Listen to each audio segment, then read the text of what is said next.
A lot of people would say that Chandler Bing is the funniest friend. I'm not great at the advice.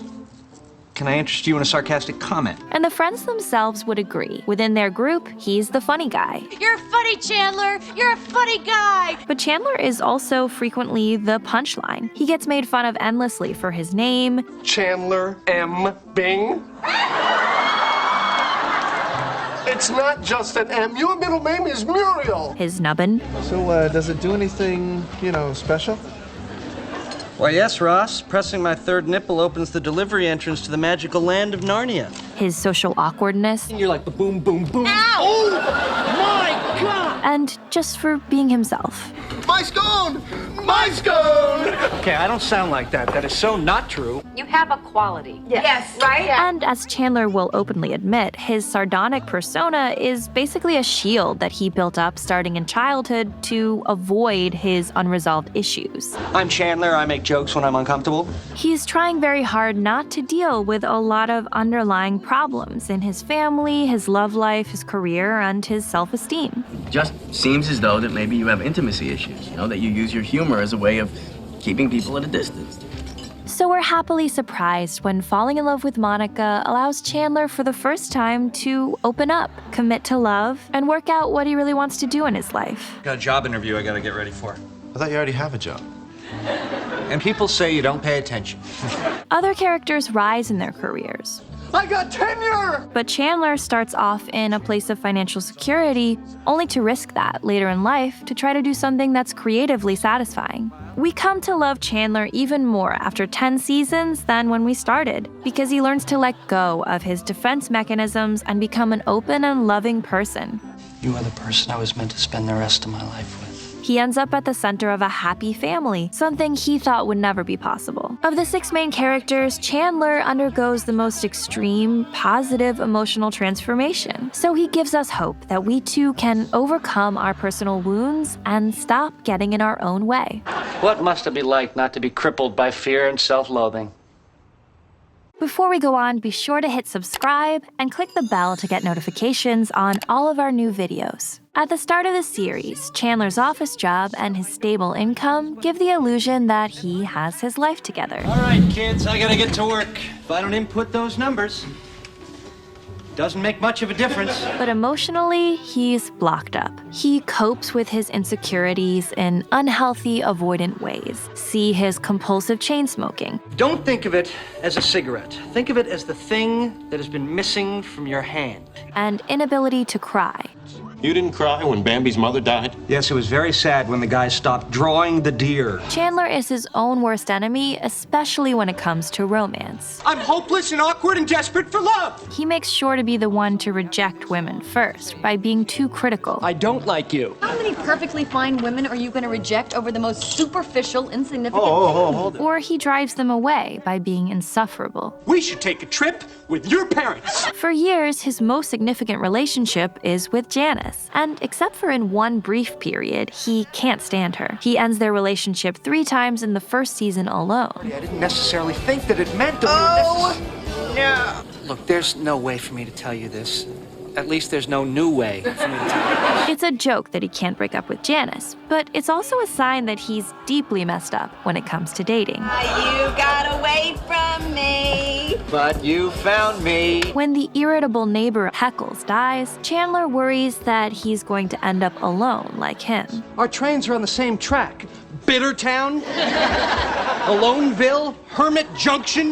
But even though he understands that he's not happy with his own choices, he keeps self-sabotaging and winding up in doomed relationships. Well, this is great. I'll give you a call. We should do it again sometime.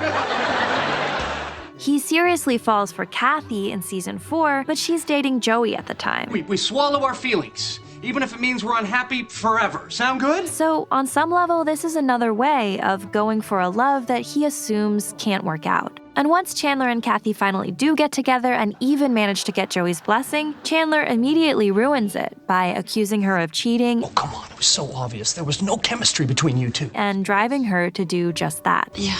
Chandler will avoid confrontation and drama at all costs. I'm not fine. Here she comes. She's coming. Wait here, okay? Breathe. He tells Janice he's moving to Yemen. I'm being transferred to Yemen. He makes up a fake work laugh to avoid not laughing at his boss's jokes. And instead of just telling his coworker that his name's not Toby, Chandler blocks the guy's promotion and trashes his own office just to keep up the charade. Of course, it's funny for us to watch his outlandish ploys to avoid awkwardness, but Chandler would be doing himself a favor to just learn to be a little more honest with people. When we get to Yemen, can I stay with you? Most of the friend group have some trouble connecting with their families, and they depend on each other as their surrogate family. But for Chandler, his friends really are his family because he's totally disconnected from his biological one. His childhood led to most of the neuroses we know very well in Chandler. I relied on a carefully regimented program of denial and wetting the bed. He still resents his father for coming out as transgender and leaving the family to become a burlesque performer. Did your dad ever hug you? No. Did he hug you? And his romance novelist mother is oblivious to his needs. Now, Chandler, dear, just because your father and I are getting a divorce doesn't mean we don't love you. It just means he would rather sleep with the houseboy than with me.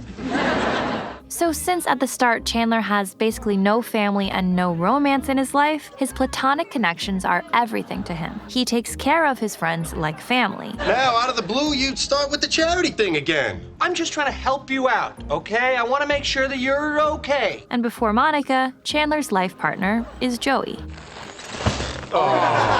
When Chandler and Monica get together about halfway through the series, their relationship works because it's above all a friendship. Monica is Chandler's friend, so she accepts his quirks and sees the good in him that other people might miss. And he doesn't feel he has to hide who he actually is. You are so cute. After they sleep together in London, they both seem confused and surprised that they're attracted to someone they know so well. What were we thinking? I'm coming over tonight, though, right? But Chandler enjoys the intimacy and emotional bond. Isn't this great? You are so smart. And Monica knows him well enough to stop him from reverting to his usual self-sabotage. You know when I said that I want you to deal with this relationship stuff all on your own? Well, you're not ready for that.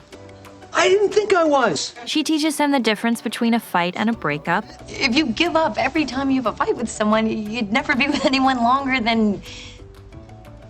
Oh. And she shows him what a healthy relationship looks like. We see that old habits die hard when Chandler tries to play it cool. You and I were just, we're nothing. We're just goofing around. Slips back into his commitment phobia. You are obsessed with babies and marriage and everything that's related to babies and marriage. And gets irrationally insecure whenever Monica sees her ex-boyfriend Richard.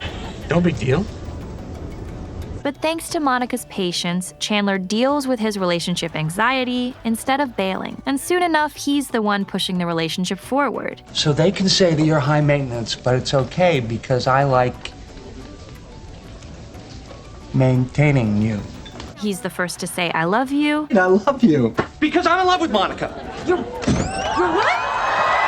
And to suggest they move in together. And you understand what I'm saying. Their relationship brings out the best and bravest version of him. I can't believe you're gonna ask Monica to marry you.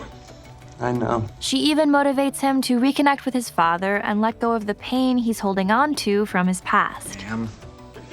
Chandler truly wants to change and be better for Monica. He gets cold feet from time to time, but his love for Monica always sets him back on track. The new, more open Chandler also has the guts to change careers later in life. And why should I be the only one who doesn't get to do what he really wants to do? What do you really want to do? I have not thought this through. It's been a running joke that none of the friends actually knows what Chandler does. What is Chandler Bing's job?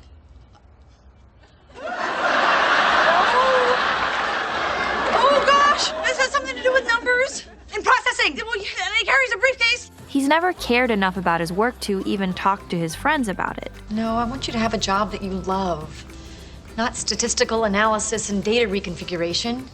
I quit and you learn what I do? So he realizes that he'd rather give it a shot and try to be really happy in advertising, even if he fails, instead of forcing himself to keep doing something that's making him feel numb. Well, Chandler, that's great.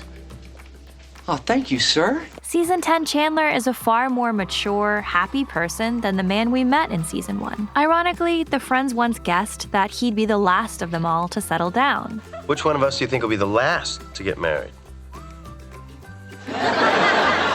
But he and Monica have the first stable, lasting marriage of the whole group. And after all of the quotable moments he's given us, it seems fitting that Chandler has the last line of the show. Okay, should we get some coffee? Sure. Where? That's it, take it.